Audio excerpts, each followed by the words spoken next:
September is just around the corner and we all know what that means: new iPhones, Apple Watches and more. But 2026 is going to be a little bit different this year, and not just because Tim Cook isn't going to say, "Good morning." Want the latest Apple news, leaks and rumours? Subscribe and ring the bell. From September the 1st, John Ternus will take the big office from Tim Cook, so our September iPhone event will be his first at the helm, though clearly the handover has been happening for some time, even before it became publicly official. The new voice introduced in the iPhones won't be the only change, however, with Apple turning the September event into more of a premium range release than historically has been the case. This year, don't expect to see the iPhone 18, that will be in early 2027, along with the iPhone Air and potentially the next iPhone SE 2, with the September event focusing on the iPhone 18 Pro, Pro Max and Bendy McBendyface, which I can confirm is the official branding for Apple's first folding effort.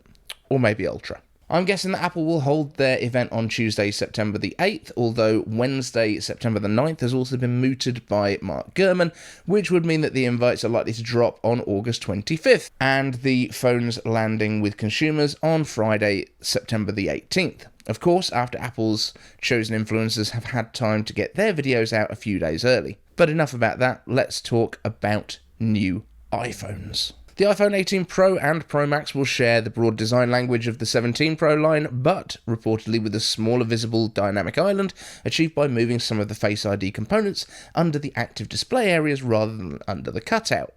Of course, these iPhones will be powered by Apple's A20 Pro chip built on TSMC's 2nm process for the first time. This will improve both power, performance and efficiency, though the balance Apple has chosen between those two is yet to be seen. It's also expected that Apple may be able to offset some of the RAM price increases by using TSMC's wafer-level multi-chip module tech, essentially building the RAM directly onto the same die as the logic. Will your iPhone 17 Pro cases fit the 18 Pro as well?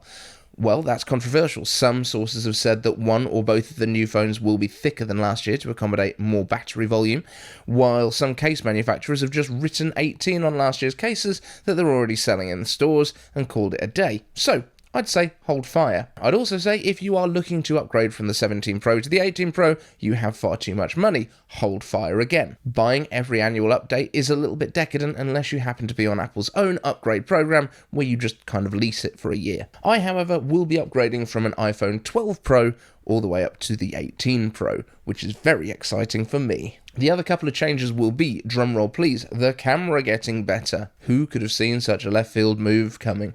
This time the rumours are around a variable aperture, wide-angle camera, or as most people call it, the main 1x camera. This will allow for more precise lighting control and potentially natural bokeh control, as opposed to the portrait mode artificial bokeh that's been getting better year by year. As usual, there's a rumour that the camera improvement may be a Pro Max exclusive, but this is also so far unconfirmed. What will of course come to both models is the most important change: new colours.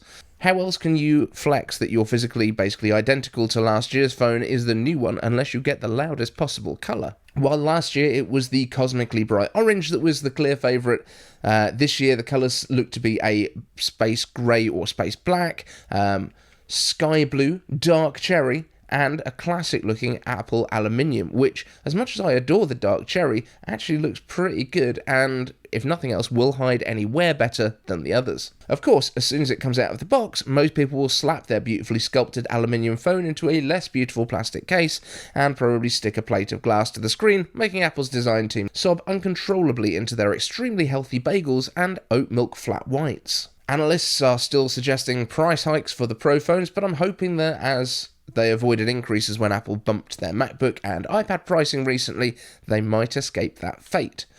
Mainly because I'm upgrading this year and I'd rather not pay more. Please and thank you, Apple.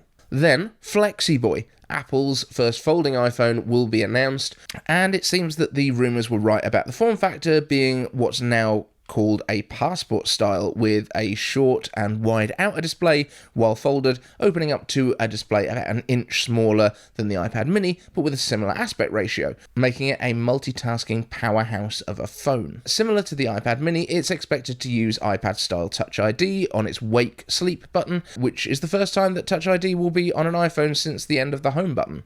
And honestly, it does kind of make sense, otherwise the Flex Max would need two sets of Face ID arrays, one one for when it's open and one for when it's closed.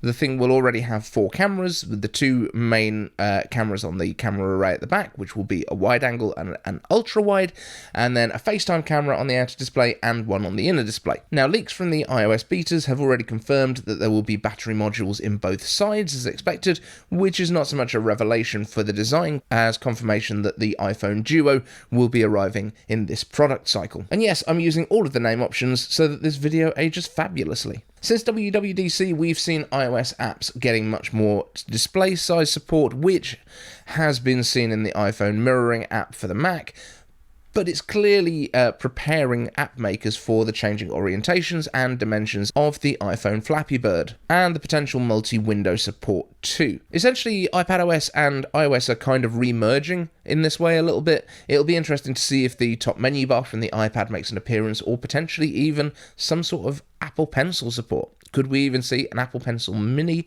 on the horizon for this and iPad Mini, as the current Apple Pencil is pretty massive, stuck to the side of Apple's smallest iPad?